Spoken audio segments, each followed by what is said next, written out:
Assalamualaikum warahmatullahi wabarakatuh. Halo semuanya, perkenalkan nama saya Sarifah Nurfadila dengan NIM 2409281. Di sini saya akan menceritakan sebuah dongeng yang berjudul Beruang Kecil dan Buah Ajaib. Di sebuah lembah yang hijau dan damai, banyak pepohonan dan aliran sungai yang jernih, hiduplah seekor beruang kecil bernama Tobi bersama ibunya. Tobi adalah beruang yang manis, gemar menolong, dan sangat suka bermain di hutan. Tapi ada satu hal yang membuat ibunya sangat khawatir. Tobi sangat suka berbohong kalau berbuat salah. Pagi yang cerah, ibu beruang sedang menyiapkan sarapan dari madu dan buah beri segar. "Tobi," panggil sang ibu sambil tersenyum. "Hari ini, ibu ingin kamu membantu memetik buah beri di hutan. Kita memerlukan banyak persediaan untuk musim dingin nanti." Pun mengangguk cepat. "Siap, Bu," katanya penuh semangat.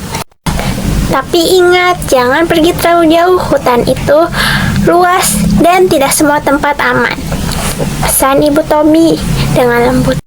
"Saja, Bu, kan Tobi berani," jawab Tobi. Lalu ia mengambil keranjang kecil dan melangkah ke hutan. Dan pagi itu sangat indah. Tobi pun mulai memetik buah-buah matang di semak-semak. "Ini pasti enak kalau dimakan bersama madu," gumam Tobi sambil memasukkan beberapa buah ke dalam keranjang. Namun, tak lama kemudian, mata Tobi melihat sebuah cahaya yang berkilau. Apa ya itu?" pikir Tobi penasaran. Ia berjalan mengikuti cahaya itu hingga menemukan pohon kecil dengan buah berwarna emas. Buah-buah itu berkilau sekali seperti matahari dan berbau harum sekali. "Wah, luar biasa.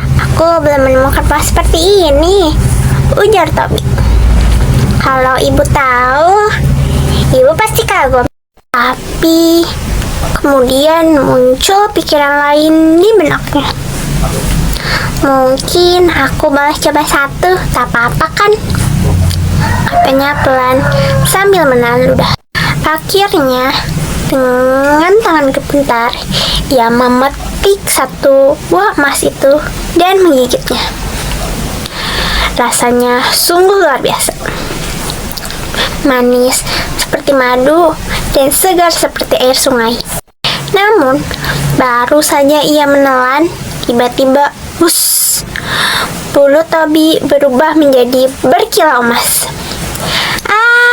Apa yang terjadi padaku?" teriaknya panik. Ia berlari menembus semak dan menjatuhkan keranjangnya. Saat tiba di rumah, ibu Tobi menatap lebar matanya. "Tobi, apa yang terjadi? Kenapa bulumu berkilau emas?" Tobi cepat-cepat menutup tubuhnya dengan tangan.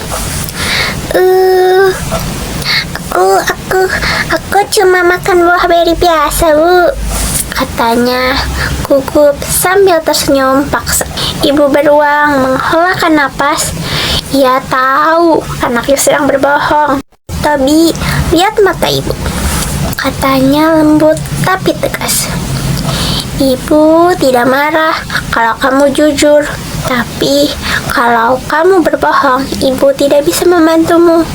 Tobi pun menunduk. Akhirnya ia berkata pelan, "Maaf, Bu, aku berbohong. Aku makan buah emas di hutan.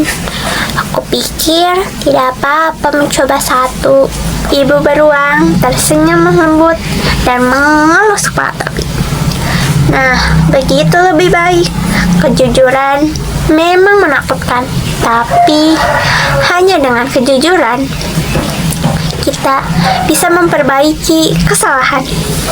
Akhirnya mereka kembali ke hutan bersama. Dalam perjalanan, Tobi merasa cemas. Kalau pohonnya marah, bagaimana, Bu? Katanya takut. Ibu beruang tersenyum. Kalau kamu sungguh-sungguh menyesal, alam pasti memaafkanmu. Karena mereka tiba, pohon emas itu tampak berkilau lembut seolah menunggu. Tobi melangkah maju, menatap buah-buahnya yang bersinar di antara dedaunan. Ia menundukkan kepalanya dan berkata dengan lirih, "Pohon ajaib, aku minta maaf karena tamak dan berbohong. Aku janji tidak akan mengambil apapun tanpa izin lagi." Angin pun berhembus pelan, pohon itu bergetar lembut dan daun-daun bersinar hangat. Dalam sekejap, bulu Tobi kembali menjadi coklat seperti semula. Tobi melompat dengan kegirangan. "Bu, lihat, aku kembali seperti dulu," katanya sambil tertawa dan memeluk erat ibunya. Hari itu, Tobi berubah. Ia tetap suka bermain dan menjelajah hutan. Namun, ia kini tidak berbohong lagi.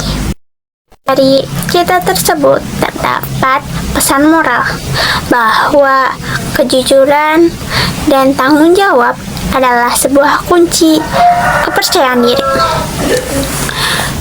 Walau terkadang mengakui kesalahan terasa menakutkan, namun kejujuran selalu membawa kebaikan dan kedamaian. Karena dari hati yang jujur tumbuh cinta dan kebahagiaan sejati. Sekian cerita dongeng dari saya. Wassalamualaikum warahmatullahi wabarakatuh.